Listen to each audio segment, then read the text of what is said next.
Part ke-15. POV Arman. Udahlah, Man. Kamu ceraikan aja nih ya. Kamu lihat sendiri kan gimana kelakuannya sekarang. Tegas ibu setelah kami kembali masuk ke dalam rumah. Iya, Bang.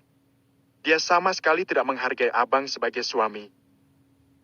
Sambung Lela mengiyakan saran dari ibu.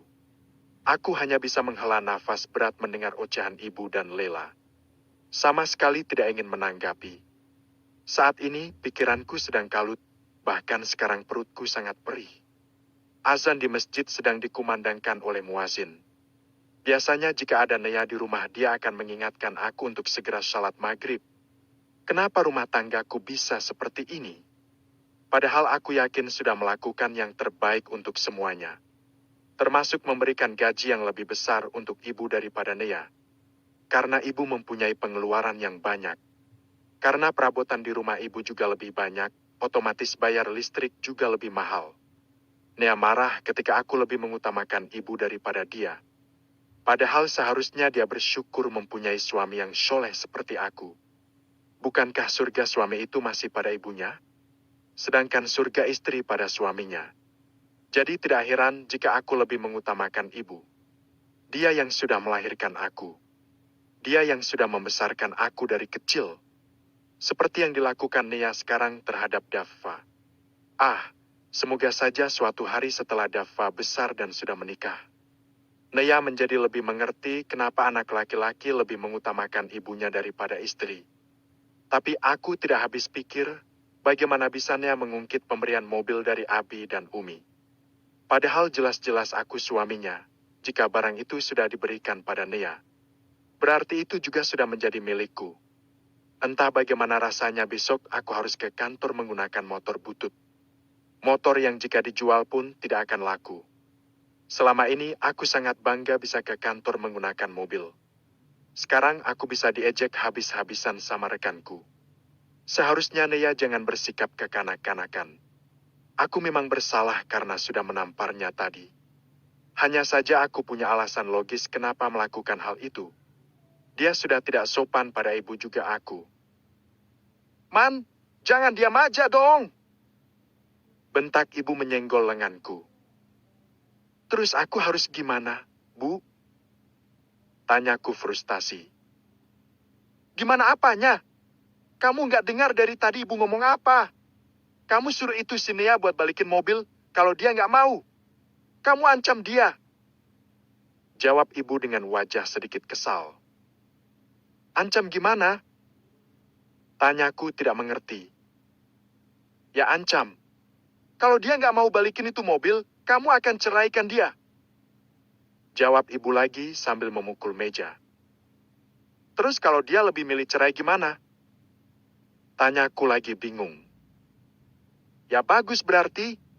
Itu artinya dia yang minta cerai, bukan kamu yang ceraikan dia. Setelah cerai kamu bisa nikah itu sama si Intan. Jawab ibu lagi antusias. Enggak, Bu. Sampai kapanpun aku nggak akan cerai Nea.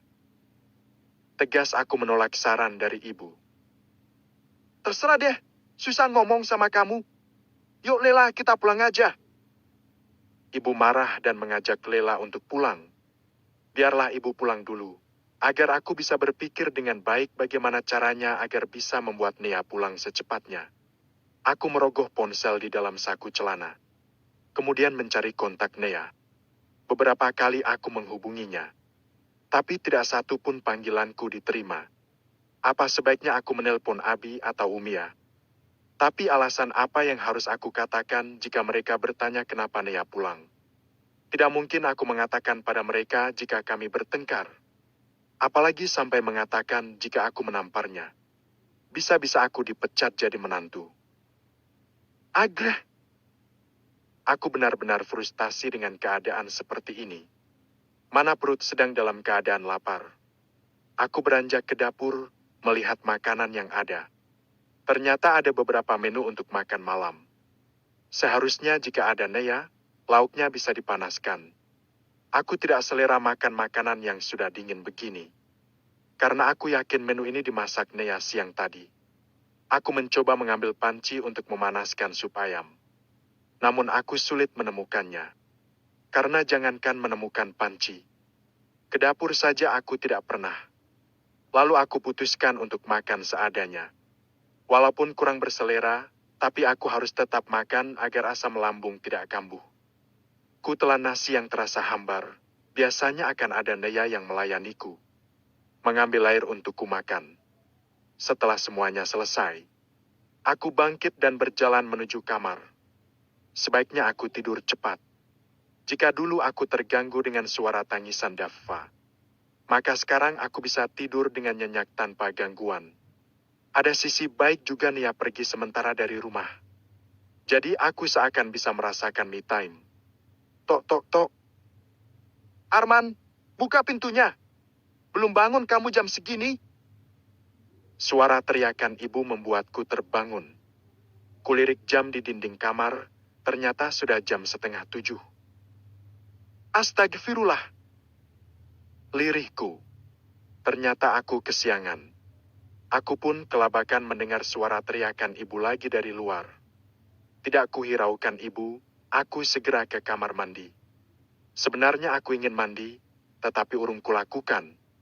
Karena sudah telat, aku memutuskan untuk membasuh muka dan menggosok gigi saja. Udah, Bu. Aku membalas teriakan ibu yang dari tadi terdengar. Dengan tergesa aku membuka lemari pakaian, mencari baju kantor. Biasanya Nea yang menyiapkan semuanya. Biasanya setelah aku mandi, Nea sudah menyiapkan baju beserta tetek bengeknya di atas tempat tidur. Aku menggaruk kepala yang tidak gatal, tidak tahu di mana kaos kaki yang bersih. Terpaksa aku harus menggunakan kaos kaki yang kemarin. Setelah semuanya selesai, aku kembali melirik jam di tangan. Ternyata sudah jam 7. Alamat kena denda aku. Ibu masih di sini? Tanyaku ketika membuka pintu untuk mengeluarkan motor. Terpaksa aku harus ke kantor memakai motor ini, padahal sudah lama sekali aku tidak menggunakannya. Iya, kamu dari tadi dipanggil. Hilang suara ibu tahu.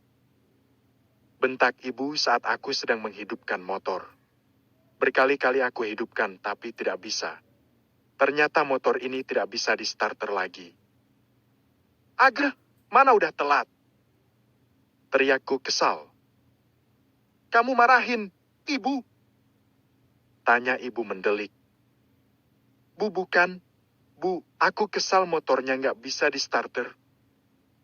Jelasku pada ibu yang matanya sudah memerah. Kamu sih nggak tegas banget jadi suami. Harusnya kamu ikutin saran ibu kemarin. Ancam itu si Nea, biar dia mau kembalikan mobil kamu.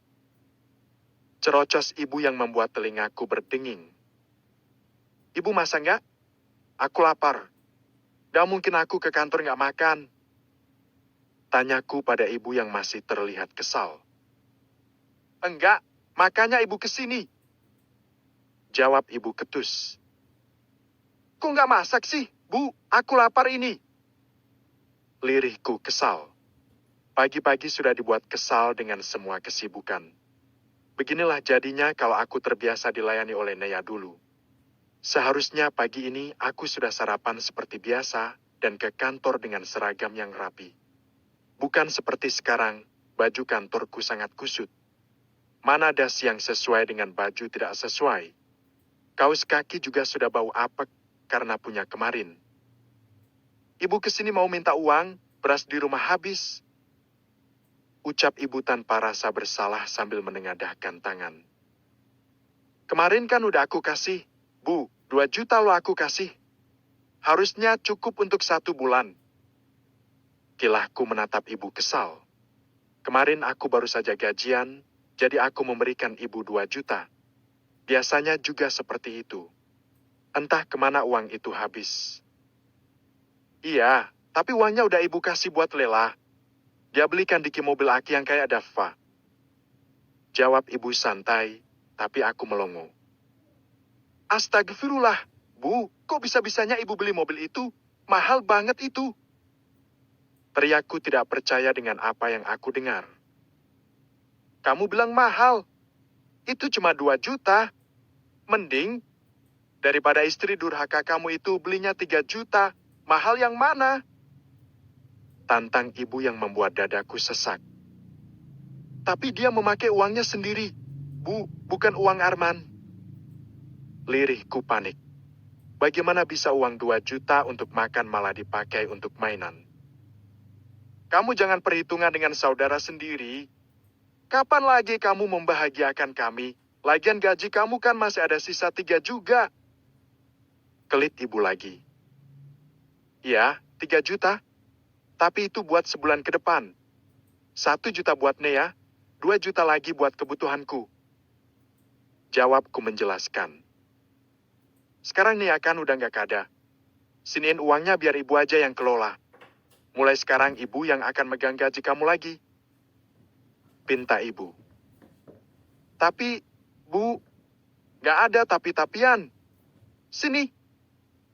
Ibu menarik dompet yang berada di saku celanaku dengan kasar. Bu, jangan semuanya. Aku belum sarapan pagi ini. Ujarku ketika melihat ibu mengambil semua uangku yang ada di dompet. Nih, kamu pegang 500 saja. Kan sekarang udah nggak ada mobil. Jadi buat bensin nggak terlalu banyak habisnya. Jawab ibu sambil menyodorkan dompet yang berisi yang 500.000. Tapi, Bu, udah, sana. Kamu udah telat kan? Tanya ibu yang membuatku tersadar jika aku memang sangat telat. Dengan terpaksa aku menghidupkan motor dengan sekali injakan kaki. Kemudian berangkat ke kantor dengan pakaian kusut dan perut keroncongan. Nea, tolong kembali. Aku butuh kamu, Nea. Maafkan aku. Batinku menjerit seraya perut melilit perih.